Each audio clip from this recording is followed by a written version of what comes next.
Kingsley Kanunta Kanu, the younger brother to Mazi Nnamdi Kanu, in an ex-post as reshared by Barrister Aloy Ejimakor, the coordinating lawyer for the detained Biafra Republic agitation leader. Mazi Nnamdi Kanu has given reasons why his elder brother had continued to defend himself on the ground of no case submission, saying, "The federal government of Nigeria, who made the accusations and filed the terrorism charges against the Biafra leader, has not been able to pinpoint any aspect of the Nigeria laws that should warrant his brother, Mazi Nnamdi Kanu, to enter defense, citing several court rulings that invalidated the federal government accusations against the detained Biafra leader." This, Kingsley Kanunta Kanu stated in reaction to the commentary of Doctor Sam Amadi, published on ThisDay newspaper, after the detained leader of the Indigenous People of Biafra, Nnamdi Kanu, on Monday, abandoned his earlier plan to call witnesses in his ongoing trial before the Federal High Court in Abuja.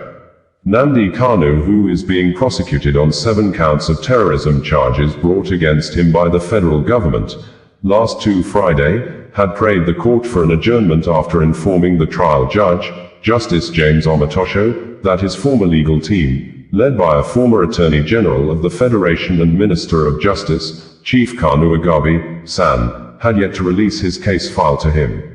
Though Nnamdi Kanu had earlier expressed his readiness to open his defense in a written application to the court, in which he indicated his intention to call witnesses and requested the issuance of witness summons, but, at the resumed hearing on Monday, Kanu told the court that upon reviewing the case file, he had concluded that there was no valid charge against him.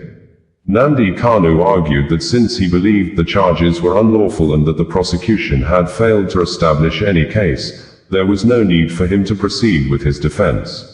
According to Punch newspaper, the trial judge, Justice James Omotosho, directed Kanu to file a written address formally stating his position and to serve the prosecution accordingly.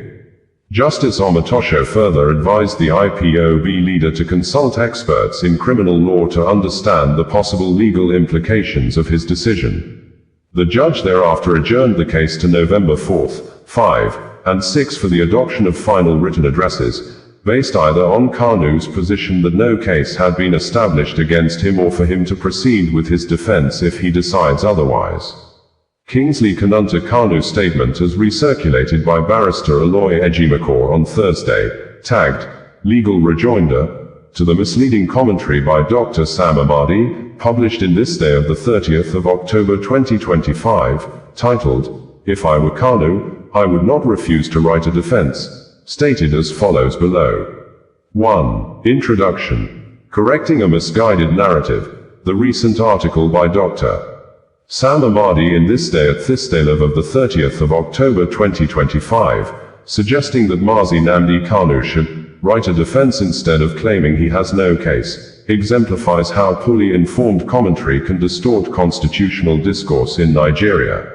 While the piece parades itself as legal analysis, it fundamentally misstates the law and facts